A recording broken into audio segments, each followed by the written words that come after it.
Graça e paz, irmãos. Vamos orar? Senhor, eu quero te agradecer por essa manhã que estamos na sua presença, te louvando junto com os nossos irmãos.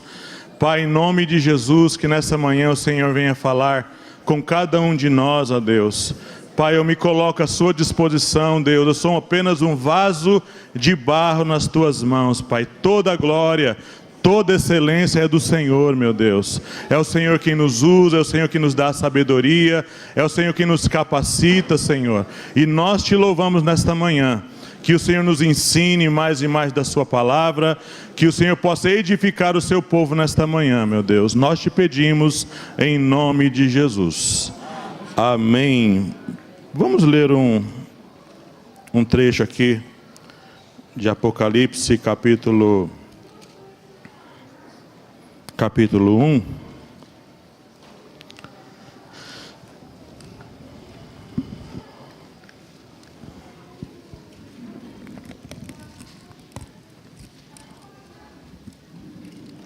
Apocalipse, capítulo 1, a partir do 1.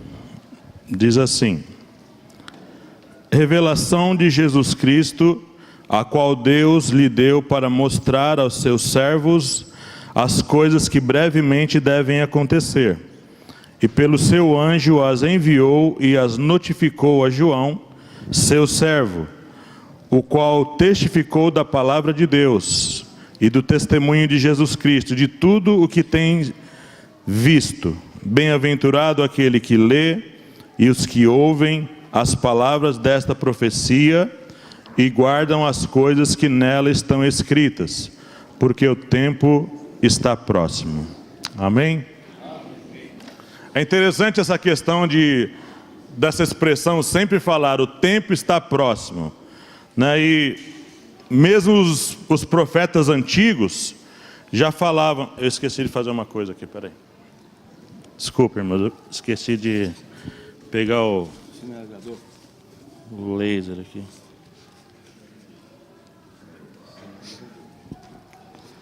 Cadê a outra pilha?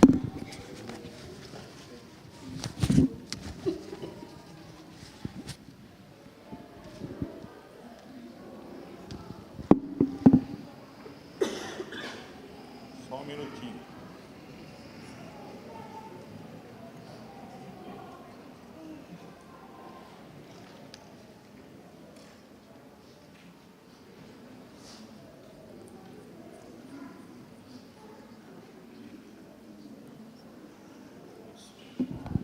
Desculpa, irmãos. Só a questão dos profetas antigos já falavam que as coisas estavam próximas. Eu pensei essa semana sobre nós continuarmos aqui, para a gente poder avançar no mural, mas eu vou fazer o seguinte. Hoje eu vou recapitular a estátua, não vou ler os textos, né, mas eu vou explicar aqui a estátua. Certo? Vou dar uma explicada na visão dos 4 animais e vou dar ênfase nessa terceira visão. E a semana que vem nós vamos ficar aqui nessa profecia das 70 semanas. Essa profecia é uma profecia chave para nós entendermos os tempos escatológicos. Todo crente que estuda escatologia precisa estar inteirado nessa profecia, porque ela fala de 70 semanas de anos. São 490 anos. Já se passaram 62 semanas e 7 semanas. Resta uma semana que Deus jogou lá para o final. Essa é a chamada última semana de Daniel. Então a semana que vem nós vamos ficar só nela, né? Hoje eu não vou abordar ela. Eu vou aqui lembrar os irmãos sobre o sonho da estátua dado a Nabucodonosor. Vamos falar sobre os 4 animais que foi dado a Daniel, e depois nós vamos falar sobre o carneiro e o bode. Essas 3 profecias aqui, se você olhar no mural, eu coloquei em paralelo, porque uma está dando revelação da outra. Essa aqui, ó, é chave para nós entendermos. Você sabia que a Bíblia fala da onde o anticristo vem? Da região onde ele vem? Você vai entender aqui, ó. É nessa profecia que você vai entender. Se você olha a profecia aqui do animal feroz com um chifre pequeno, a gente imagina que ele vai vir de Roma. Mas ele não vai vir de Roma. E a gente também pensando, olhando para a profecia, eu não expliquei, nós pensamos que estamos aqui em Roma. Nós não estamos em Roma, irmãos. Nós estamos aqui nos pés. Porque Roma acabou aqui, ó, em 1450. Eu vou explicar para vocês isso, tá bom? Então vamos lá vamos só recapitulando, vamos para Daniel capítulo 2. Eu só vou para a explicação, não vou ler todos os textos, tá bom? Para nós nos concentrarmos na segunda visão e na terceira visão.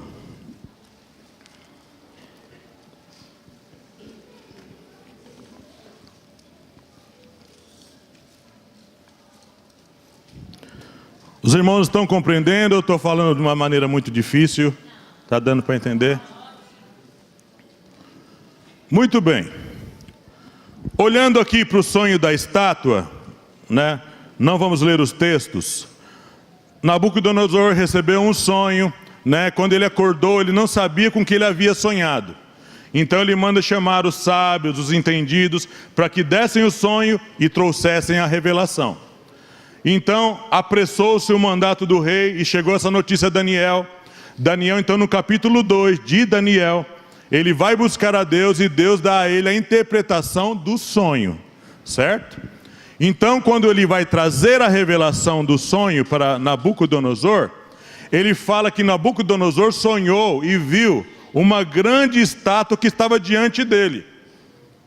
E essa estátua tinha cabeça de ouro, tinha peitos e braços de prata, tinha o ventre e as coxas de bronze, algumas versões diz cobre, e tinha também essa parte aqui, ó. Essa parte aqui, ó, daqui até aqui, de ferro. Essa questão de ser duas pernas, tem sentido isso. Não foi colocado à toa aí.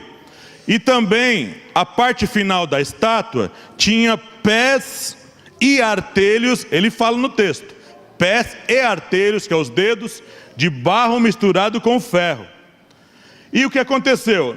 Quando ele viu então uma pedra que vinha sem auxílio das mãos e batia bem no pé. Aí então ele começa a trazer a interpretação depois. A interpretação também a darei na presença do rei. Tu é rei de reis, ele começa a falar, tu és a cabeça de ouro. Então Daniel está falando que Nabucodonosor recebeu uma visão, um sonho, falando dos reinos que viriam na terra, tanto em sua época como os que viriam posteriormente. Você vai entender os reinos posteriores pela explicação das próximas visões, porque aqui no sonho da estátua ele só cita a Babilônia. Tu és a cabeça de ouro. Então você é o reino babilônico, que durou de 602 a 538 antes de Cristo.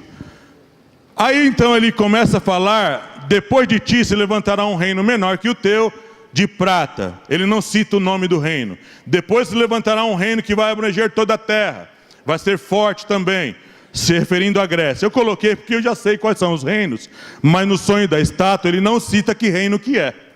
E depois se levantará um reino que vai esmiuçar, quebrar, destruir tudo na terra. Ele está apontando sobre um reino romano. Depois se levantará um reino dividido, será um reino dividido. Capítulo 2, vamos lá para a explicação já. Versículo 41. Do capítulo 2. Eu vou ler esse aqui, essa parte eu vou ler. Capítulo 2, versículo 41 do livro de Daniel, do profeta Daniel. E quanto ao que viste dos pés e dos artelhos, em parte de barro, de oleiro e em parte de ferro, isso será um reino. Ele não fala assim, serão reinos. Será um reino dividido. Será um reino. Onde que eu parei aqui? Um reino dividido. Contudo, haverá nele alguma coisa da firmeza do ferro, pois que viste o ferro misturado com barro de lodo. E como os artelhos, agora começando dos artelhos, eram em parte de ferro e em parte de barro, assim por uma parte o reino será forte, e por outra será frágil. Quanto ao que viste do ferro misturado com barro de lodo, misturar-se-ão com semente humana, mas não se ligarão um ao outro, assim como o ferro se não mistura com o barro. Mas nos dias desses reis, olha só, isso é interessante, ele pontuar nessa profecia. Nos dias desses reis, não será antes, não acontecerá antes. Nos dias desses reis, o Deus do céu levantará um reino que não será jamais destruído. E esse reino não passará a outro povo, esmiuçará e consumirá todos esses reinos, e será estabelecido para sempre. Da maneira como vistes que do monte foi cortada uma pedra, sem mãos, e ela esmiuçou o ferro, o cobre, o barro, a prata e o ouro, o Deus grande fez saber ao rei o que há de ser depois disso. E certo é o sonho, e fiel a sua interpretação. Muito bem. Aí você fica pensando assim, se viesse só esse sonho, talvez eles teriam que lutar muito para tentar entender o que Deus está falando através desse sonho, dessa estátua. Então o que acontece? 54 anos depois, já era um Daniel bem mais velho, bem mais maduro. Deus dá a ele a visão dos 4 animais. Foi lá no ano 556 a.C., o rei já era Belsazzar, ainda no Império Babilônico. Aí nós vamos lá para o capítulo 7 de Daniel, certo? Eu quero hoje, falar com vocês dessa profecia e da outra profecia do carneiro e do bode. Eu vou falar um pouco mais sobre ela, certo? E vamos para outra profecia. Semana que vem nós vamos para 70 semanas.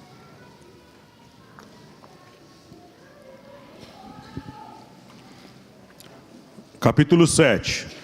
No primeiro ano de Belsazzar, rei de Babilônia, teve Daniel na sua cama um sonho e visões da sua cabeça, escreveu logo o sonho e relatou a suma das coisas. Falou Daniel e disse, eu estava olhando na minha visão da noite, e eis que os 4 ventos do céu combatiam no mar grande. Aí eu tenho que explicar as expressões, porque antes não fica sem entendimento. Ventos do céu, aqui ele está apontando para reinos, combatendo para poder tomar o mundo na época.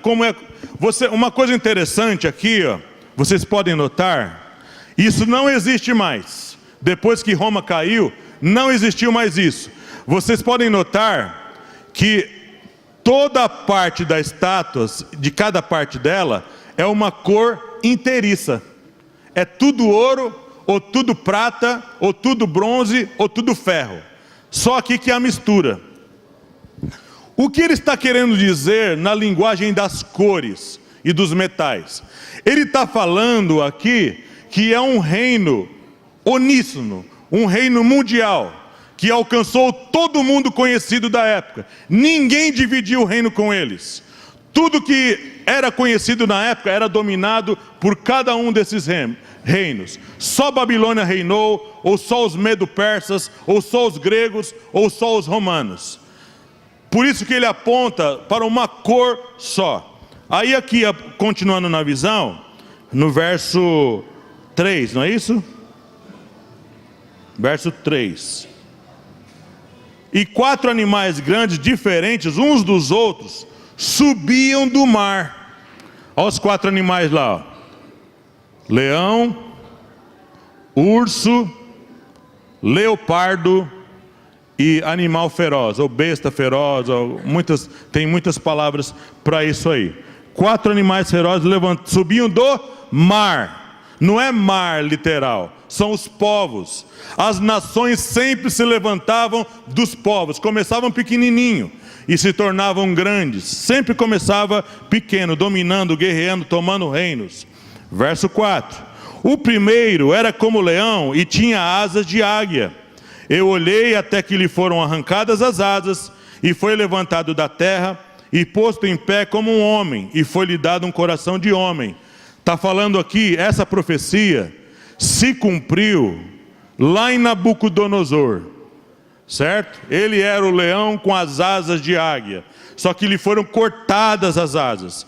Ele, por 7 anos, comeu palha como um animal. Diz que os pelos cresceram no corpo dele, né? E ele passou então a viver de uma maneira, sabe, porque ele se ensoberbeceu por causa do reino dele. No final de 7 anos, ele reconhece que Deus é o Altíssimo, então ele recebe de novo essa condição de homem. E isso quase todos os escatólogos concordam que essa profecia se cumpriu em Nabucodonosor. Verso 5. Continuei olhando, eis aqui o segundo animal, semelhante a um urso, o qual se levantou de um lado, tendo na boca 3 costelas entre os seus dentes, e foi-lhe dito: levanta-te e devora muita carne. Esse urso estava assim, ó, levantado de um lado e o outro abaixado, com 3 costelas dentro da boca. Esse reino aqui são os medos e persas. Os medos e persas conquistaram 3 nações importantes na época: os lídios, os babilônios e os egípcios. E eles prenderam, subjugaram essas nações, cobravam altos impostos. Eles dominaram de uma maneira, devora muita carne, está apontando para a tirania desses reinos. Eram reinos que matavam, quem não se sujeitava morria de uma maneira terrível. Verso 6. Depois disso, eu continuei olhando, eis aqui outro semelhante a um leopardo, e tinha 4 asas de ave nas suas costas. Tinha também este animal 4 cabeças, e foi-lhe dado domínio. Esses aqui, não vou falar sobre eles, porque eu vou explicar eles aqui, ó, no bode peludo, tá bom? Quando chegar, nós vamos ler essa profecia hoje, e nós vamos associar o leopardo com o bode. Verso 7, né? Depois disso eu continuava olhando nas visões da noite, e eis aqui o 4º animal, terrível, espantoso, muito forte, o qual tinha dentes grandes de ferro. Ó aqui, ó, dentes grandes de ferro. Ó Roma aqui, ó, dentes grandes de ferro. E o que ele fazia? Devorava, fazia em pedaços, pisava aos pés o que sobejava. Era diferente de todos os animais que apareceram antes dele. E tinha 10 pontas. Aqui, as 10 pontas na cabeça do animal feroz. Tinha 10 pontas. Pontas é uma referência a reis. Reis. Tinha 10 reis sobre a sua cabeça. Não é pontas, irmãos. Se a gente for falar isso lá no Nordeste, vão pensar que é chifre, né? O caboclo era chifrudo. Estando eu considerando as pontas, é interessante Daniel. Daniel sempre parava para pensar o que significava aquilo. Estando eu considerando as pontas, eis que entre elas subiu outra ponta pequena. Olha lá. A ponta pequena que ela sobe. O animal é diferente do outro, mas significa a mesma coisa, que eu não achei um animal assim, ó, igual na foto, né, para poder ficar igual, mas significa a mesma coisa. Subiu outra ponta pequena, diante da qual 3 pontas caíram. Significa dizer que quando o anticristo levantar, os 10 reis vão receber o reino com ele, mas por algum motivo, o anticristo vai abater 3. Ele vai tirar 3 do cenário. Não entendemos essa profecia, não existe uma explicação clara na Bíblia. Já procurei em vários lugares por que isso acontece. Mas por algum motivo ele derruba 3. foram arrancados. E eis que nessa ponta havia olhos, como olhos de homem, e uma boca que fala grandiosamente. Verso 9. Eu continuei olhando até que foram postos uns tronos. Você vai ver muitas referências no tempo desses reis. Ou é colocado o trono, ou o ancião de dias vem, ou então se estabelece um reino, ou vem uma pedra. Mas sempre no tempo desses reis, mostra a intervenção de Jesus vindo de alguma forma. Aqui ele fala assim: eu continuei olhando até que foram postos uns tronos. E um ancião de dias, esse ancião de dias aqui é Jesus, se assentou. A sua veste era branca como a neve, o cabelo da sua cabeça como a limpa lã. O seu trono chamas de fogo, e as rodas dele fogo ardente. Um rio de fogo manava e saía de diante dele. Milhares de milhares o serviam, e milhões de milhões estavam diante dele. Assentou-se o juízo, e abriram-se os livros. Então estive olhando por causa da voz. Primeiro ele se invocou lá com o animal feroz. Agora ele ficou encucado com a voz. Então estive olhando por causa da voz, das grandes palavras que provinha da ponta. Estive olhando até que o animal foi morto. Olha aí, ó. Roma foi morta. Foi tirada do jogo. Certo? Em 1450 isso aconteceu. Roma finaliza ali.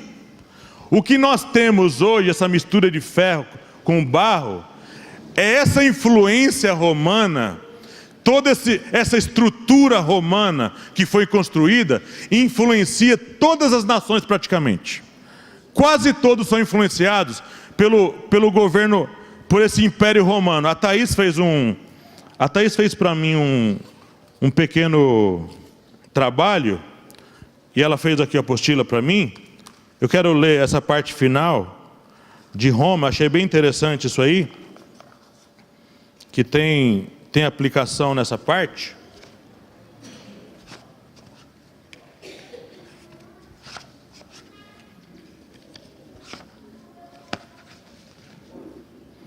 Depois de Roma, não houve mais nenhum império de proporções mundiais. Vários se levantaram, mas nenhum se tornou tão influente como eles. Boa parte das instituições políticas, sociais ocidentais tem influência da cultura greco-romana. Língua, direito, arte, literatura, filosofia, entre outros. Vários impérios se utilizaram até mesmo o seu título de rei. César, que foi um grande general romano, se tornou o título dos imperadores. Os alemães chamavam o seu rei de Kaiser, variação de César em alemão. Os russos chamavam seus líderes de czar, também referência a César.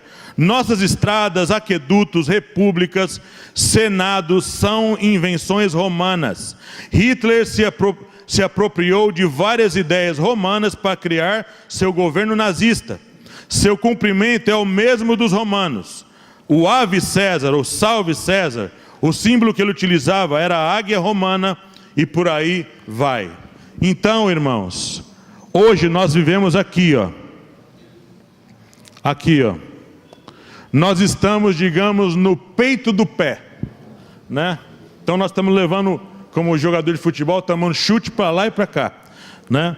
Nós estamos aqui. Os dedos não apareceram. Os dedos vão aparecer. Vamos continuar a leitura? Nós estamos no verso 9. Olhando até que foram... Não, já passei daí, né? No 11. Então estive olhando por causa da voz das grandes palavras que provinha da ponta.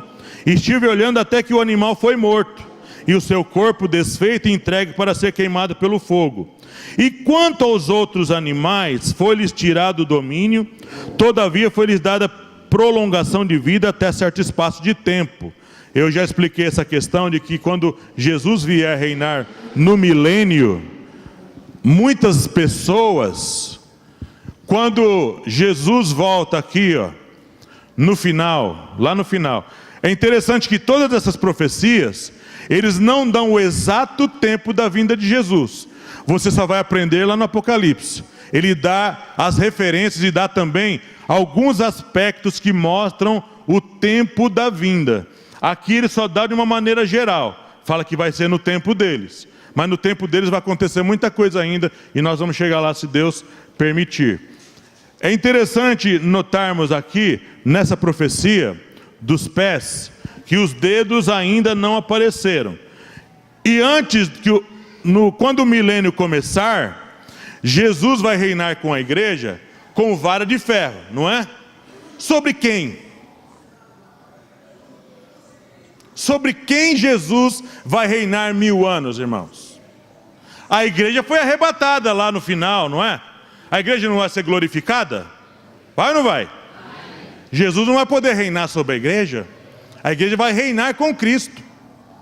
Muitas pessoas aqui, no final dos 7 anos, tem muita gente que não morre. Não recebem a marca, o 666, na testa ou na mão.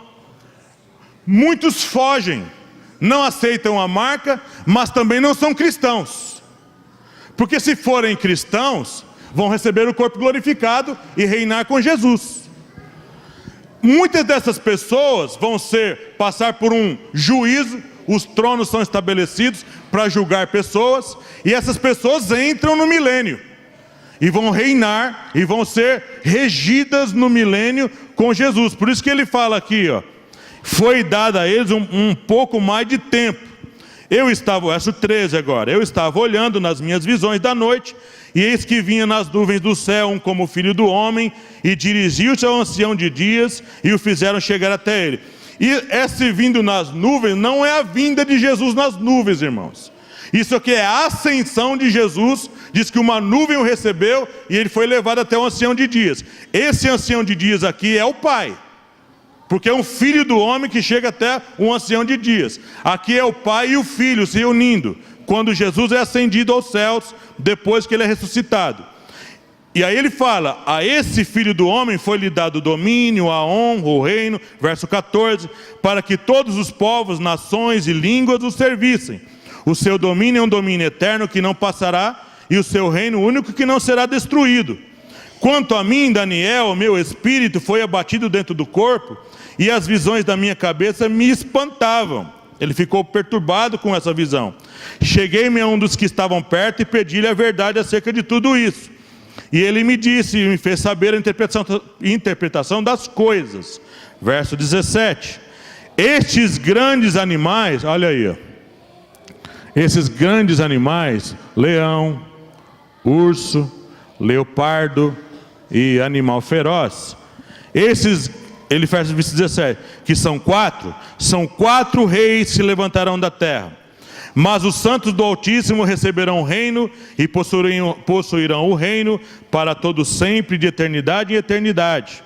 Então tive desejo de conhecer a verdade a respeito do quarto animal, que era diferente de todos os outros, muito terrível, cujos dentes eram de ferro e as suas unhas de metal, que devorava, fazia em pedaços e pisava aos pés o que sobrava, e também das 10 pontas que tinha na cabeça, e da outra que subia, de diante da qual caíram 3.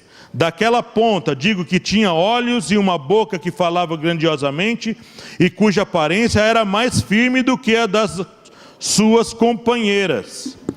Ele quis saber do quê? Qual foi as dúvidas de Daniel? A respeito desse aqui, desse animal feroz, das 10 pontas na sua cabeça, e da ponta pequena. Eu quero saber sobre esses 3. Ele fala aqui, verso 21. Olha o que ele fala da ponta pequena. Quem é a ponta pequena, irmãos? É o anticristo.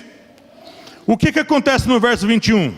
Eu olhava, e eis que essa ponta, o que ele fazia? Contra quem? E? A igreja aqui, Como é que a igreja vai sair do tempo do anticristo? Como é que a gente vai falar que a igreja vai ser arrebatada antes? Como é que a gente está tirando a igreja lá dos 7 anos? É impossível Jesus voltar antes, irmãos. É impossível Jesus voltar a qualquer momento. Essa doutrina, Jesus volta amanhã, Jesus volta daqui a pouco. Isso é pré-tribulacionismo. Isso é tirar a igreja aqui, ó. Vou mostrar para vocês. Está aqui, ó, 7 anos, ó. A última semana de Daniel. Para o pré-tribulacionismo, Jesus volta aqui, ó. Aqui, ó. Tá vendo esse barrinho, barra com azul? Isso é o tempo da mistura. É o pé lá. É os pés. Aqui, estou na frente, estou atrapalhando. Desculpa. Uma cabecinha tão pequena na frente. Olha lá, ó. Jesus volta aqui. Se Jesus volta aqui, como é que o anticristo vai fazer guerra com os santos? Não tem santo para guerrear. Não vai ter santo para guerrear, irmãos. O santo sobe antes. Como é que o anticristo vai guerrear com os santos lá no céu? Está lá no céu guerreando com os santos. Não tem como fazer isso, irmãos. É impossível Jesus voltar antes. É impossível Jesus voltar antes, voltar a qualquer momento. E aí vamos continuar na leitura do texto. Até que veio o ancião de dias. Ó, mais uma referência à vinda de Jesus aqui. Ó. Até que veio o ancião de dias e foi dado juízo aos santos do Altíssimo. Primeiro veio a pedra, né? Tudo uma referência à mesma coisa. A pedra, depois ele fala que o ancião de dias veio e colocou tronos, depois diz que foi dado o juízo aos santos. Aqui ele fala mais uma vez, enfatizando isso, que Jesus vai voltar mesmo. Jesus vai voltar mesmo, irmãos. Eu olhava, eis que essa ponta fazia guerra contra os santos e os vencia. Até que veio o ancião de dias e foi dado o juízo aos santos do Altíssimo. E chegou o tempo em que os santos possuíram o reino, milênio. Disse assim, agora ele vai começar a explicar. Disse assim: o quarto animal será o quarto reino na terra, Roma, o qual será diferente de todos os reinos, e foi mesmo. E devorará toda a terra, e a pisará aos pés, e a fará em pedaços. E quanto às 10 pontas, olha só, você fica pensando assim, pastor, em 1450 Roma não morreu?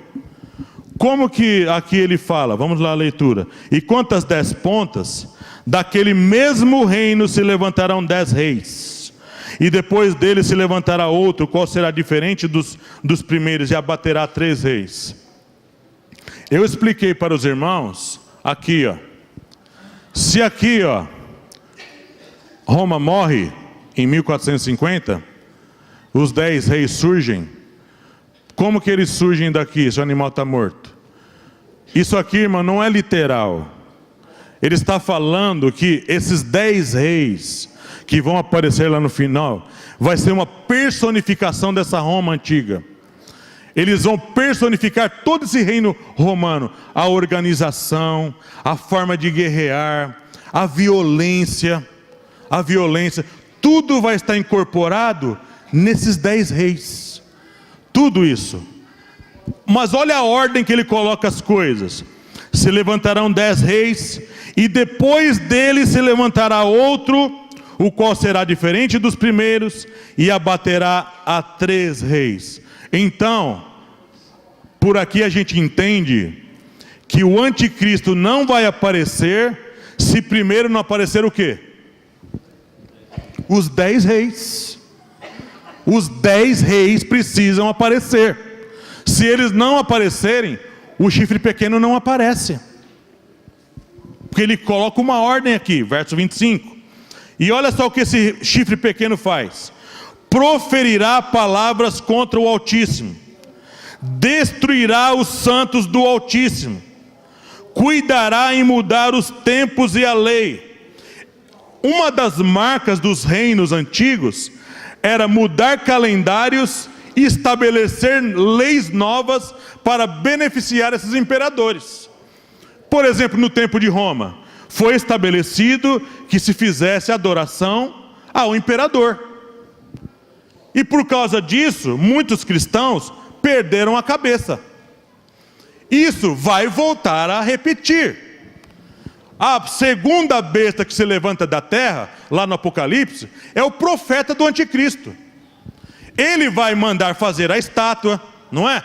Que fala. Ele vai mandar introduzir a marca, não é?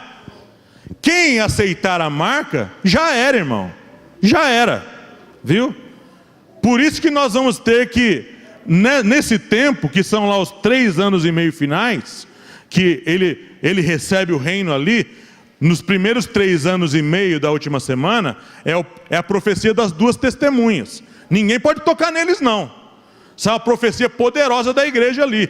Essa igreja vai passar para outra metade da última semana, e o anticristo vai querer adoração.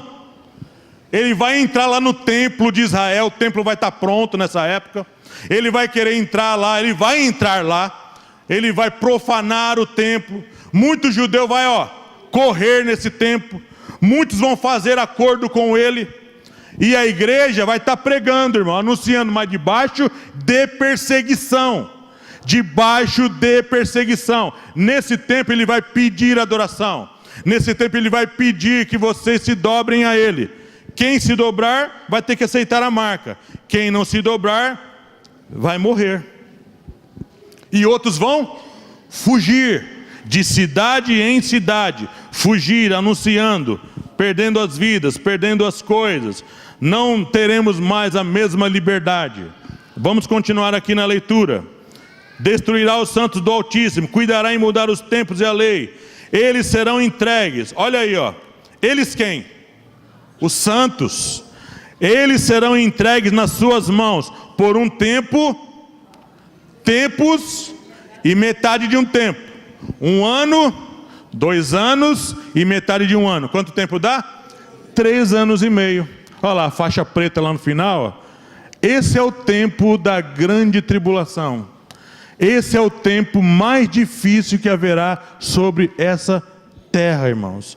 Jesus falou que nunca houve aflição como haverá nesse tempo. E se esses dias não fossem abreviados, nenhuma carne se salvaria, ele disse.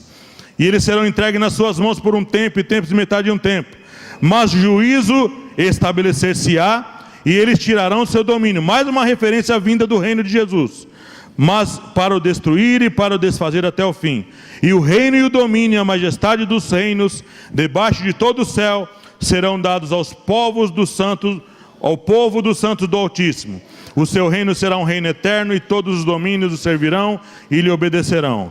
Aqui findou a visão. Quanto a mim, Daniel, os meus pensamentos muito me espantavam, e mudou-se em mim o meu semblante, mas guardei essas coisas no meu coração. Agora nós vamos avançar para o capítulo 8, nós vamos lá para o carneiro e para o bode.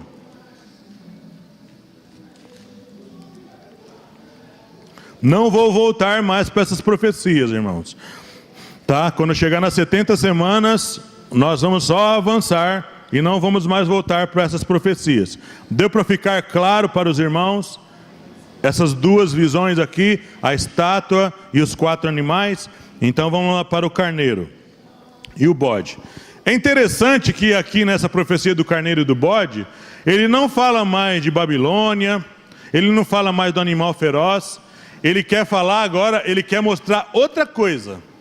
Deus quer mostrar outra coisa para Daniel através dessa profecia aqui. Vamos lá. No ano 3º do reinado do rei Belsazar, veja ainda em Babilônia, apareceu uma visão a mim, Daniel, depois daquela que me apareceu no princípio. Depois dessa, apareceu essa. Essa aqui veio 3 anos depois, mais ou menos 3 anos depois. E vi na visão acontecendo, quando vi que eu estava na cidadela de Suzã, na província de Elão. Vi, pois, na visão que eu estava junto ao rio Ulai. E levantei os meus olhos e vi, e eis que um carneiro estava diante do rio, o qual tinha 2 pontas, e as 2 pontas eram altas, mas uma era mais alta do que a outra, e a mais alta subiu por último. Vi que o carneiro dava marradas para o ocidente, para o norte e para o meio-dia, e nenhum dos animais podiam estar diante dele, nem havia quem pudesse livrar-se da sua mão, e ele fazia conforme a sua vontade e se engrandecia. Irmão, se você pega e faz uma leitura dessa, assim, usualmente, você não vai pegar a página e ir lá para o Novo Testamento e falar, meu Deus, eu vou ficar lendo sobre bode e carneiro, sabe? Eu não estou entendendo o que ele está falando. Isso aqui, irmãos, a linguagem profética é sempre diferenciada. Sempre vai exigir muita meditação, muita leitura, muito estudo. Você vai ter que investigar na história. Você vai ter que investigar em muitos profetas para entender o que ele está falando aí. Olha só o paralelo do carneiro com o urso. Diz que tinha duas pontas, não é? As duas pontas eram altas, certo? Pontas é uma referência a quê? Reinos, reis. Tinha duas pontas, e olha só, as duas pontas eram altas, mas uma era mais alta do que a outra. Olha o urso. Olha lá o urso, ó. Assim o urso. O urso está assim, ó. Olha os chifres, um alto e um baixo, né? E ele fala: a mais alta subiu por último. Lembra que eu expliquei dos medos e persas? Primeiro eram os medos, os persas apareceram depois. Os persas foram ganhando mais destaque, eram mais fortes, mais poderosos. E o reino medo-persa era assim: por um lado era forte, por um lado era mais fraco, mas era um reino só. As pontas, a mesma coisa. Por que ele chama os medo-persas de carneiro? De carneiro. Porque foi nesse reino, desloca um pouco lá na faixa do tempo, lá em cima. Aqui, ó. Foi nesse reino de Dario, de Ciro, foi nesse reino aqui, dessa faixa dos medo-persas, que o povo de Israel recebeu os seus maiores benefícios. Foram mandados embora para a terra deles, foram ajudados na construção do templo, foram ajudados à construção da própria cidade. Se cumpre no tempo do carneiro com 2 bodes. O chifre maior e outro menor é a mesma relação de medo de persa. O maior cresceu por último. Quer dizer, os persas vieram pequenos e ficaram maiores, e cresceram por último, porque os medos já estavam lá, ou terra-média. Verso 4, né? Vi que o carneiro dava marradas, trancos. Para que lado? Para o norte, para o sul, que é o meio-dia, e para o ocidente. Isso aqui está falando do lugar para onde eles conquistavam. Eles iam dando tranco, ninguém conseguia resistir. Verso 5: estando eu considerando, eis que um bode vinha do ocidente, sobre toda a terra, mas sem tocar no chão. Olha aqui, ó.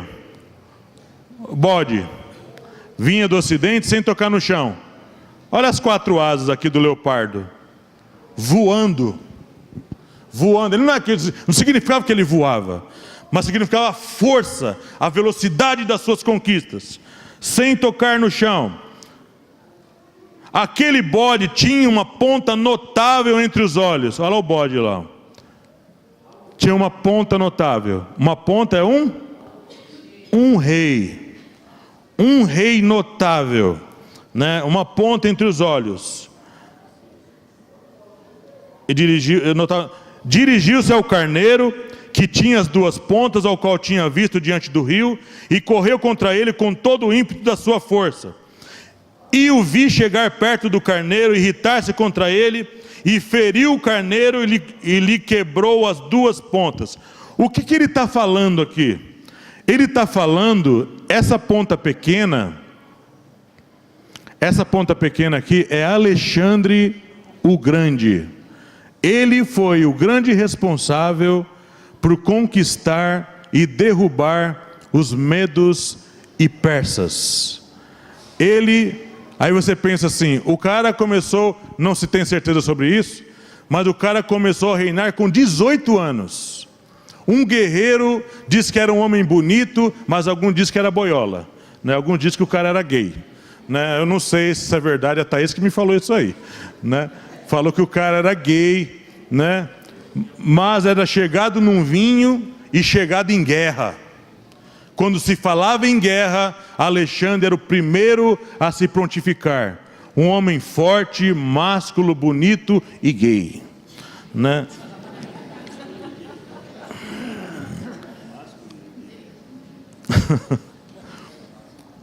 Aí então o que aconteceu?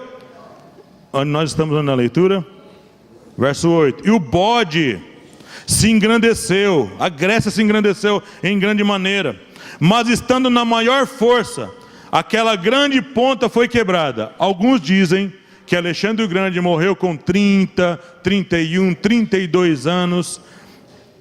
A lenda diz que ele se embriagou de vinho, sentiu uma febre súbita, eu não sei se isso é verdade, né? E essa febre súbita levou Alexandre a óbito, né? Ele morreu novinho, né? Morreu novinho, ainda com um monte de terra para conquistar. Alexandre não tinha descendentes, não tinha filhos. Então o que aconteceu? Vamos lá na leitura. E subiram no seu lugar 4 também notáveis para os 4 ventos do céu. Aqui, ó. Olha a Grécia aqui no leopardo, 4 cabeças e 4 asas. E olha aqui no bode, os 4 chifres. Os 4 chifres que se levantam no lugar da ponta notável. Mas aí no versículo 9, aparece uma revelação tremenda, irmãos. E de uma delas, aqui ó, de uma dessas pontas, a maioria dos escatólogos concordam, outros não concordam, né? E de uma delas saiu uma ponta muito... A ponta pequena aqui, ó. Veja só, que o animal já está morto. Diz que lá na profecia do capítulo 7, diz que a ponta pequena é diferente de todas as outras. Diferente em tudo. É que a ordem é assim: surge os 10 reis e surge a ponta pequena que abate 3 reis. Só que a ponta pequena não é da mesma origem das 10. As 10 podem ser reis de reinos diferentes da terra, de países diferentes da terra, de uma mistura, que vai aqui, de uma mistura. Mas do chifre pequeno, diz aqui, e saiu uma ponta muito pequena, a qual cresceu muito para o meio-dia, sul, para onde mais? Para o oriente e para a terra formosa. As 3 regiões da onde a ponta pequena vai conquistar. Agora vem uma pergunta: que região esses 4 reis dominaram? Aponta aqui no leopardo, nas escritas. O primeiro general, não tem essa ordem, não tem essa ordem. Os 4 generais de Alexandre foram Cassandro, ele reinou sobre a Macedônia, a atual Grécia e Trácia. Depois tem o Lisímaco, ele reinou sobre a Lídia, a Jônia, a Frígia e a atual Turquia. O Ptolomeu, ele governou no Egito. E o Seleuco, na Síria, atual Irã, Iraque, Síria e parte da Ásia Central. Irmãos, o anticristo vai vir de uma dessas regiões aqui, ó. Quase todas dominadas hoje, sabe por quem? Pelo islamismo. Pelo islamismo, irmãos. Sabe como que aquelas almas estão debaixo do altar lá no céu? Diz que eles morreram como? Ó, degolados. Degolados. O único império que mata degolados são os islâmicos. Em toda a vida, toda a história. Tem um pacto naquilo. Tem uma ordem naquilo. Não se degola porque degola. Existe uma ordem naquilo. O anticristo vai vir de um desses lugares aí. E ele vai vir feroz. Feroz. Qual é a profecia que Deus dá para Ismael? Qual é a profecia lá? Vocês lembram? Será animal, como que é? Se alguém lembrar dessa profecia, será valente, ele habitará diante dos seus irmãos, né? Será como um... Se alguém achar essa profecia, Fala para mim, quando ele fala sobre Ismael. 12 príncipes virá dele, né? Fala que virão 12 príncipes. Vamos continuar na leitura. E se engrandeceu até o exército dos céus. Agora, eu expliquei para vocês que a linguagem profética, ela tem uma maneira diferente de se escrever. Por exemplo, quando você lê Ezequiel 28, ele está falando do rei de Tiro, mas daqui a pouco começa a falar de Satanás, não é? Aquilo se chama profecia em projeção. Ele está falando de um personagem do seu tempo, mas projetando em outro, falando que eles vão ter características semelhantes. Aqui, quando você lê o versículo 9, e você começa a discorrer na leitura, você vê que ele está falando de um rei que ia se levantar dos Seleucidas, ali do Seleuco, e esse rei surgiu depois, e ele é um tipo... Então lê para mim, por favor. Gênesis 16, 12. E ele será homem bravo, e a sua mão será contra todos, e a mão de todos contra ele, e habitará diante da face de todos os seus irmãos. Essa profecia aí se cumpre na vida dos árabes, do povo islâmico do nosso tempo. Nenhum reino... Mais um? Lê aí. Pode ler. E quanto a Ismael, também te tenho ouvido. Eis aqui o tenho abençoado. E falo-ei frutificar. E falo-ei multiplicar. Grandissimamente.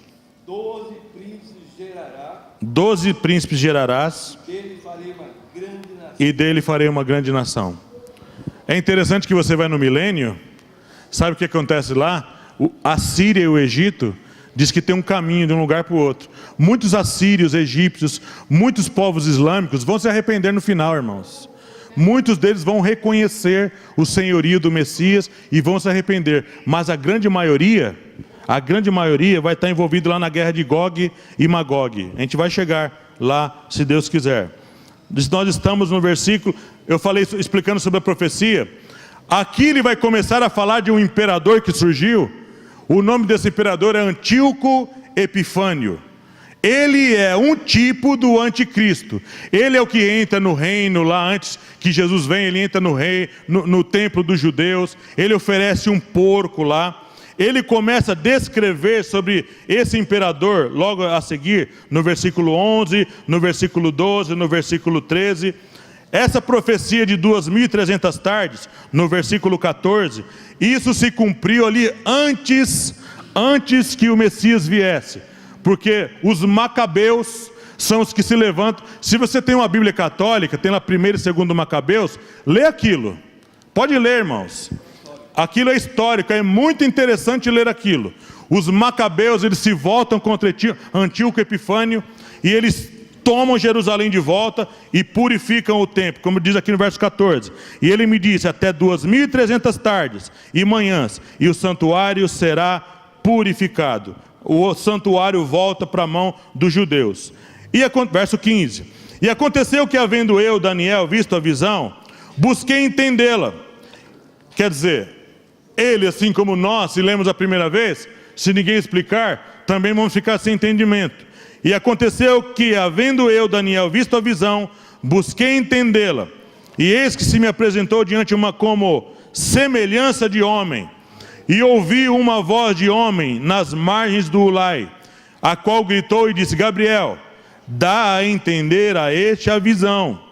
E veio perto de onde eu estava, e vindo ele, fiquei assombrado, e caí sobre o meu rosto. Mas ele me disse, entende, filho do homem, porque esta visão se realizará no tempo do fim. Olha só a profecia. A profecia tem esse aspecto temporal, presente, mas a profecia, ela enlarguece o seu alcance, e ela vai também lá para o final. Por isso aqui a importância de entender também essa visão. Verso 18. Estando ele falando comigo, caí com meu rosto em terra, adormecido. Ele, pois, me tocou e me fez estar em pé, e disse: eis que te farei saber o que há de acontecer no último tempo da ira. Aqui, ó. Aqui, irmãos. No último tempo da ira. Nesse tempo aqui, ó, que as taças da ira, as trombetas vão ser derramadas nesse tempo aqui. Uma pessoa me perguntou: pastor, se a igreja vai estar aí, como é que a igreja vai escapar da ira? A ira, irmão, é toda seletiva. Toda seletiva. É toda aplicada no reino do anticristo. Todos sobre os seus seguidores. Se você olhar aqui para o mural, olha lá na Barra do Tempo. Aqui no cantinho aqui, ó. Está vendo aqui Apocalipse 12? Está vendo uma seta apontando para lá, ó? Uma seta apontando para lá. Sabe o que é Apocalipse 12? Apocalipse 12 é toda a história, irmãos. É toda a história. Até antes do tempo, né? Diz que houve guerra no céu, não é? Lá em Apocalipse 12 está. Apocalipse 12 é toda a história do tempo. Apocalipse 12 atravessa todas essas faixas aqui, ó. E chega lá que diz que ele foi fazer guerra ao restante da sua semente, aqueles que guardam os mandamentos de Deus e o testemunho de Jesus. Então aqui, ó, quando chegar aqui, lá em Apocalipse 12, se você ler, diz que a igreja, os santos são guardados. São guardados. São guardados, irmãos. Nesse tempo nós vamos provar o que é Deus guardar o povo dele no meio de grande tribulação. Como Daniel foi guardado dentro da cova. Como Sadraque, Mesaque e Abednego foram guardados dentro da fornalha. Como o povo de Israel foi guardado no Egito das pragas, dentro do Egito. Nesse tempo, aleluia, nós vamos ser guardados por Deus no meio da tribulação, irmão. Vamos ser guardados.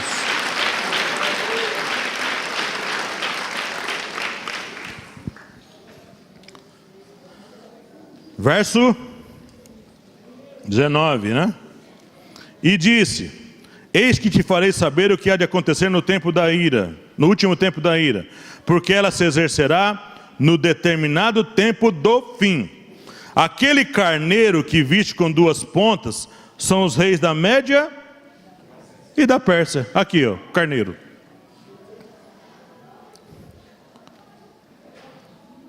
Está aqui o carneiro, que tem relação com o urso, que tem relação com aqui, com os braços e peito de prata. Vamos para a explicação dele. Verso 21. Mas o bode peludo é o rei da Grécia, e a ponta grande que tinha entre os olhos é o rei primeiro, Alexandre. O ter sido quebrada, levantando-se 4 em lugar dela, significa que 4 reinos se levantarão da mesma nação, mas não com a força dela. A gente sabe que os 4 generais de Alexandre não tinham a mesma força dele, né? Não eram fortes como ele, não tinham o mesmo carisma, e parece que eram homens, né? Nenhum deles gostava de outra coisa, né? Eram homens mesmo. Então aqui ele diz: mas no fim do seu reinado, verso 23, mas no fim do seu reinado, quando os prevaricadores acabarem, se levantará um rei. Olha aqui uma descrição do anticristo. Será feroz de cara. Não vai ser um camarada risonho. Não vai gostar de gracinha. Não vai ter conversa com este homem. Feroz de cara. Que mais? Entendido em adivinhações. O que esse homem vai ser, irmão? Especialista em quê? Especialista em intrigas. É muito diferente, né? Vai ser um camarada envolvido. Mas isso aí na questão do feroz de cara ou adivinhações?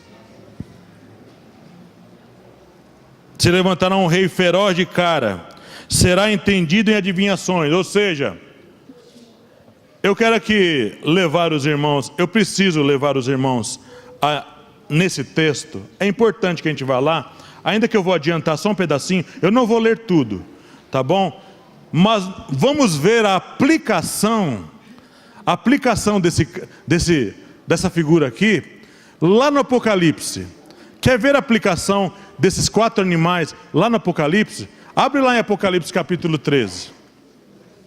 Vamos lá. Depois a gente volta aqui no carneiro e no bode.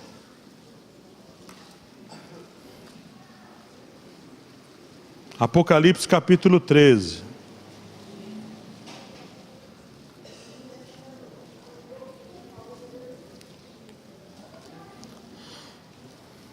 Olha o que diz aí, capítulo 13 de Apocalipse. E eu pus-me sobre a areia do mar, e vi subir do mar uma besta que tinha 7 cabeças. Muito tempo se gastou por causa dos adventistas, né? Muito se gastou por causa dos adventistas em se descobrir essas cabeças como sendo papas, contando o número dos papas. Não tem nada a ver com papa, irmão. Não tem nada a ver com papa. Tem a ver com reinos. Reinos. Ele fala 7 cabeças, 7 reinos. Essa besta, o diabo mesmo, incorporado nos reinos, tinha 7 cabeças. Quer contar os reinos comigo? Vamos lá para a estátua. 7 cabeças. Olha aqui, tem 2 apagadinhos em cima. Aqui, ó. Egito, mundial, hein? Assíria, Babilônia, Pérsia, Grécia, Roma, deu 6? 10 dedos, um reino com 10 reis, né? Se levantará um reino, né, que ele fala, lá na visão do capítulo 2, da estátua, 7 cabeças e 10 chifres, né? 10 chifres, que ele vai explicar depois lá no capítulo 17, isso aí, que ele continua na leitura. 10 diademas, isso aqui é a honra para eles poderem reinar, e sobre as cabeças um nome de blasfêmia. Todos esses reinos, sem distinção, se especializaram em blasfemar do Deus dos céus. Todos eles eram contra o Deus vivo e verdadeiro. Todos eles blasfemaram do Deus verdadeiro. Todos eles, de uma forma ou de outra, introduziram a idolatria, o misticismo, a bruxaria, todos eles. Verso 2. E a besta que vi, olha só a aplicação de Daniel aqui. Era semelhante ao leão. Aqui, ó. Como é que vai ser esse anticristo? Toda sujeira, toda violência, toda obra ruim, tudo aquilo que existe de mais ruim no homem, tudo foi colocado, sabe por quê, irmão? Pelo diabo. O diabo sempre se personificou nos reinos. Eis que é vindo o príncipe desse mundo. O mundo jaz no maligno, irmãos. O diabo sempre procurou reinar através desses povos. Não foi que ele falou para Jesus? Tudo isso foi me dado, e eu dou a quem quiser. E eu dou a você, se você prostrado me adorar. Então aqui ele não estava mentindo. Aqui o homem deu o reino para ele quando pecou. Quando pecou. E então o que acontece aqui, ele fala, era semelhante ao leopardo, quer dizer, ela vai ter a cara dos gregos, que mais? Seus pés como de urso, vai ter a cara dos medos persas, e a sua boca como de leão, vai ter toda a influência dos babilônios. E olha o que acontece, e o dragão deu-lhe o seu poder, e o seu trono, e grande poderio. Agora vem a pergunta, aonde a Bíblia fala que está o trono de Satanás?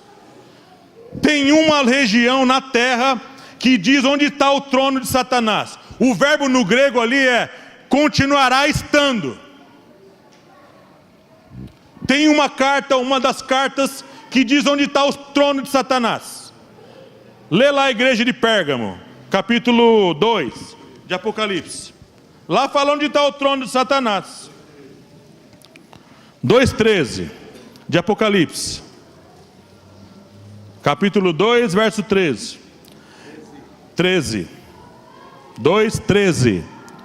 Eu sei as tuas obras e onde habitas, que é onde está o trono de Satanás. Retens o meu nome, não negaste a minha fé, ainda nos dias de Antipas, minha fiel testemunha, o qual foi morto entre vós, onde Satanás habita. Qual é o nome dessa igreja? Pérgamo. Onde estão as 7 igrejas hoje? Que país? Turquia. Turquia, irmãos. Onde lá um dos generais de Alexandre governou. Está falando sobre os falsos judeus, né, que vão se associar com as coisas do diabo. São a sinagoga de Satanás. E sabe o interessante do juízo que Deus dá a esta igreja de Pérgamo? Sabe aonde? Lá no verso 16. Essa expressão aqui só vai aparecer de novo lá na guerra de Gog e Magog. Verso 16. Arrepende-te, pois, quando não, em breve virei a ti, e contra eles batalharei com a espada da minha boca. Essa expressão só aparece de novo lá no capítulo 19. Lá no capítulo 19 vai aparecer de novo essa expressão. Lá em Apocalipse 19, verso 15 e 21. Só para a gente vai voltar aqui já no capítulo 13. 19, 15 e 21, olha o que ele fala. Isso aqui já está falando do tempo de Cristo voltando já e batalhando, olha o que ele fala aqui. Capítulo 19, verso 15. E da sua boca saiu uma aguda espada para ferir com ela as nações, e ele as regerá com vara de ferro, e ele mesmo é o que pisa o lagar do vinho do furor da ira do Deus Todo-Poderoso. Verso 21. E os demais foram mortos com a espada que saía da boca do que estava assentado sobre o cavalo, e todas as aves se fartaram das suas carnes. Olha só, irmãos, olha só aonde a profecia nos leva. Aonde a profecia nos leva, quem vai estar envolvido, que lugar, da onde esse homem sai, esse reino. Olha o que ele fala, verso 2 do capítulo 13 de Apocalipse. Vamos voltar para o capítulo 13. E o seu trono, e deu ao seu poder, e o seu trono, e grande poderio. Verso 3. E vi uma de suas cabeças. Eu gastei muito tempo no passado procurando ver que papo era esse, que foi com a cabeça ferida. Irmão, cabeça é reinos. Reinos. Reinos, irmãos. E vi uma de suas cabeças como ferida de morte, e a sua chaga mortal foi curada, e toda a terra se maravilhou após a besta. Sabe o que ele está falando aqui, João? Ele está falando que o anticristo, a besta, a primeira besta, vai personificar um desses reinos, um desses 7 reinos aqui. Ele vai trazer e vai estabelecer na sua sede, que lá no capítulo 12, no capítulo 11 de Daniel, ele fala onde ele vai colocar a sede do governo dele. Nesse governo ele vai personificar todo esse reino antigo, que vai ressuscitar, vai ressurgir, uma cabeça ferida, sabe, de morte. E a terra toda se maravilha, e adoraram o dragão, verso 4, que deu à besta o seu poder, e adoraram a besta, dizendo: quem é semelhante à besta? Quem poderá batalhar contra ela? Verso 5, e foi-lhe dada uma boca para proferir grandes coisas e blasfêmias. Olha o chifre pequeno aqui, em Apocalipse 13. Blasfêmia, e deu-lhe poder para continuar por quanto tempo? 42 meses. Aqui, irmãos, 42 meses. Lembra lá a profecia de Daniel? Um tempo, tempos e metade de um tempo. Aqui, ó. Ele vai receber, só em Apocalipse 17 que a gente entende isso. Aqui, ó, são 7 anos, a última semana de Daniel. Mas ele recebe o reino só no capítulo 17 de Apocalipse, que você entende essa revelação. Aqui ele recebe o reino com os 10 reis, aqui, ó. Aqui. 3 anos e meio. 42 meses. Um tempo, tempos e metade de um tempo. Aqui Apocalipse 3 explica isso. E abriu a boca em blasfêmias contra Deus, para blasfemar do seu nome, do seu tabernáculo e dos que habitam no céu. E foi-lhe permitido fazer guerra a quem? Olha a expressão de Daniel aqui de novo. Fazer guerra aos santos, vencê-los, e deu-lhe poder sobre toda a tribo, língua e nação, ou seja, de forma mundial. Verso 8: e adoraram a todos que habitam sobre a terra, esses cujos nomes não estão escritos no livro da vida, do Cordeiro que foi morto desde a fundação do mundo. Se alguém tem ouvidos, ouça. Aí ninguém lê o versículo 10. Olha só o versículo 10 o que fala. Se alguém leva em cativeiro, isso aqui é para nós, irmãos. Isso aqui são as classes de coisa que ele vai fazer contra os servos de Deus. Se alguém leva em cativeiro irá. Ou seja, prisão. Se alguém matar a espada, necessário que a espada seja morto. Aqui está a paciência e fé dos santos. Essa expressão aparece de novo aqui no capítulo 14, verso 12. Logo em seguida aí, no capítulo 14, verso 12. Aqui está a paciência dos santos. Aqui estão os que guardam os mandamentos de Deus e a fé em Jesus. Esse capítulo 13 de Apocalipse é toda uma referência ao que nós estamos lendo lá de Daniel capítulo 8. Vamos voltar para lá. Nós estamos falando do anticristo e fizemos o linkamos, sabe, em Apocalipse 13, capítulo 8, versículo 23. Um rei feroz de cara será entendido em adivinhações. Verso 23 eu estou. Do capítulo 8. E se fortalecerá a sua força, mas não pelo seu próprio poder. Ele regerá segundo a eficácia de Satanás. No capítulo 3 diz que o diabo deu a ele o quê? O trono e o seu poder. O anticristo vai ter nele todo o poder, toda a glória desses reinos e do diabo.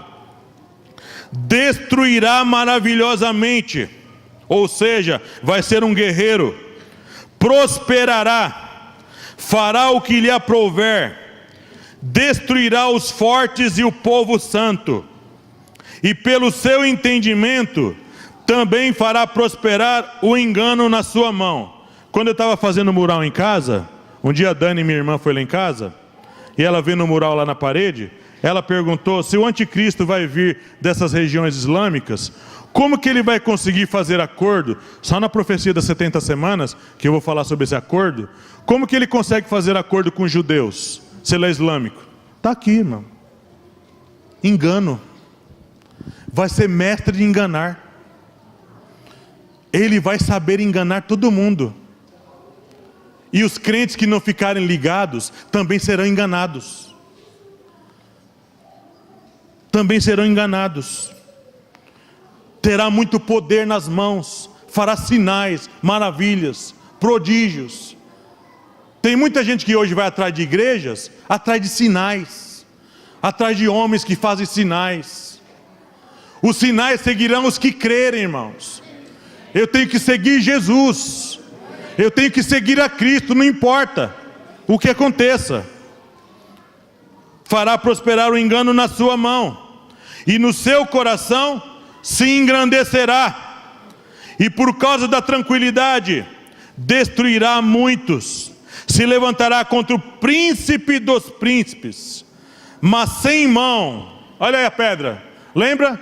Uma pedra sem mãos bate aonde? No pé da estátua. E aqui ele fala, mas sem mãos será quebrado. E a visão da tarde e da manhã que foi dita é verdadeira. Tu, porém, encerra a visão, porque só daqui a muitos dias se cumprirá. E eu, Daniel, enfraqueci, e estive enfermo alguns dias. Então levantei-me e tratei do negócio do rei, e espantei-me acerca da visão, e não havia quem a entendesse. Semana que vem, nós vamos entrar aqui no capítulo 9, né, que é a profecia das 70 semanas, que é importantíssimo a gente entender essa profecia aqui, né, e os propósitos dessa profecia. Então hoje aqui com vocês, eu recapitulei a estátua, dei uma recapitulada nos 4 animais, expliquei algo mais, e entrei no carneiro e no bode, né? Mostrei da onde o anticristo sai, a região de onde ele sai. Será de uma dessas pontas, ele fala, né? Se levantará um chifre muito pequeno. Uma outra referência aqui ao chifre pequeno. E também falei para vocês sobre a questão de aplicar a profecia de Daniel ao Apocalipse capítulo 13, que é uma referência direta ao anticristo. Irmãos, eu vou parar aqui hoje, né? Eu vou parar aqui. Os irmãos estão entendendo? Os irmãos estão entendendo? Qual a importância da gente saber essas coisas?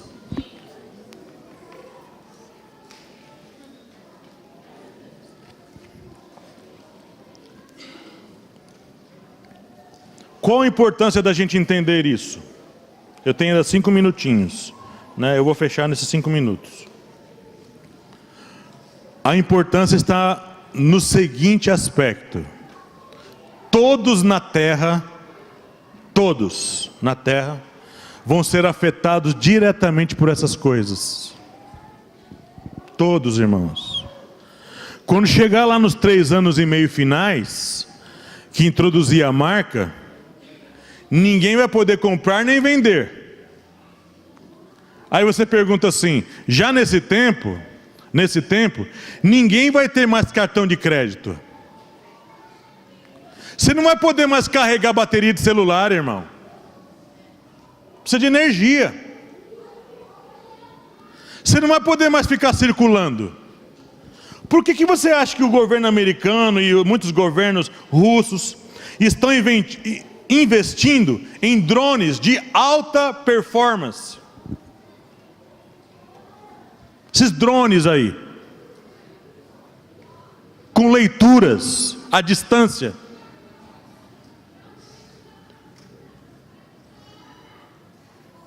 Isso não está sendo feito à toa, irmãos. Sistema biométrico. Tem 3 coisas que o ser humano, nenhum tem igual: a íris do olho, as digitais e o DNA. Ninguém tem igual. Os camaradas estão inventando coisas para ler essas coisas. Nós não vamos poder mais ficar circulando. A igreja perseguida em todas as fases da história era uma igreja que vivia em cavernas, irmãos.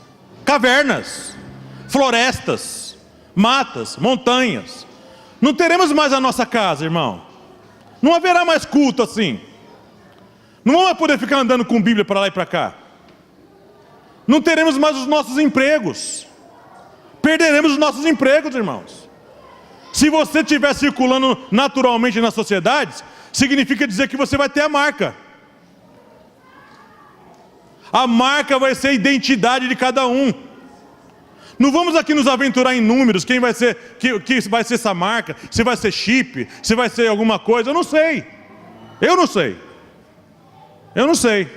Em todo o meu estudo, eu ouvi um monte de chutes. Então eu não vou me aventurar a dar mais um chute. Não haverá mais liberdade. Toda a igreja perseguida em todas as fases da história foi igreja perseguida mesmo, sem liberdade de ir e vir. O povo se reunia em cavernas. Hoje ainda se encontram cavernas por aí, e lá nas cavernas tem uma imagem de um peixe e uma cruz vazia. Eles sabiam que os crentes viveram lá. Muitos morreram da umidade do lugar.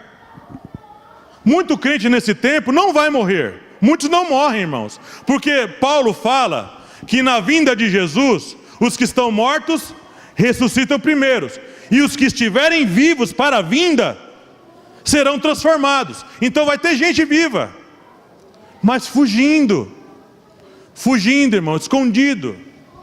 Vamos anunciar o evangelho para alguns, mas nesse tempo de perseguição Vai ser difícil anunciar. Vai na igreja perseguida em qualquer canto, como a Letícia está mostrando aqui. Não se fala de Jesus abertamente. É para um ou para outro. Nesse tempo, a salvação de almas vai ser ínfima, muito pouca. Então, queridos, todos nós seremos afetados por isso. Perderemos as nossas casas. Não fique juntando bens na terra, irmão. Não fique juntando chácaras, apartamentos, dinheiro. O anticristo vai expoliar isso. Nós vamos ver na profecia seguinte, lá no capítulo 11. Ele fala, vai vender as terras, vai tomar terras, vai expoliar. Lá em Hebreus capítulo 11, fala que os santos sofreram espólio dos vossos bens. É meu, tem documento, tem escritura, não importa. O governo está confiscando. Estamos confiscando, a partir de hoje é do governo. E eles se alegravam por padecer isso em nome de Cristo. A igreja desse tempo, você vai ficar com medo? A igreja desse tempo, aí eu vou fechar aqui. A igreja desse tempo vai ser uma igreja avivada, irmão querido. Cheia do Espírito Santo, cheia do poder, cheio da graça, cheio de sabedoria, cheio de unção. Nós anunciaremos e vamos morrer, mas vamos morrer alegres por ter padecido pelo nome de Jesus. A igreja nesse tempo, irmão, não vai se importar de perder a vida. Apocalipse 12, e não se importaram de morrer pelo nome de Jesus. Hoje talvez você está com medo disso, mas se você continuar, se você perseverar no Senhor, você vai receber nesse tempo a profecia de Joel, e derramarei do meu Espírito sobre toda a carne. A igreja vai ser uma igreja poderosa em Deus, querido irmão, nesse tempo. Poderosa em Deus.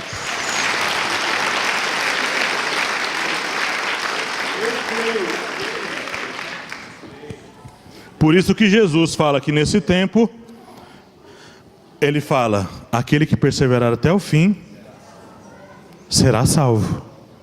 Então você veja que até nesse tempo, quando Deus derrama o último juízo, Ele fala assim, Ele fala para a prostituta, sai dela, povo meu, para que não seja participante dos seus juízos. Ele fala, está avisando. Quando derrama a sexta taça da ira, eu vou chegar lá nesse ponto, quando derrama a sexta taça da ira, você vê lá, Jesus fala no próximo versículo, Apocalipse, eis que cedo venho. Então não veio, só lá na sétima taça, e a igreja é guardada, e então nós subiremos com Jesus. Graça e paz, irmãos.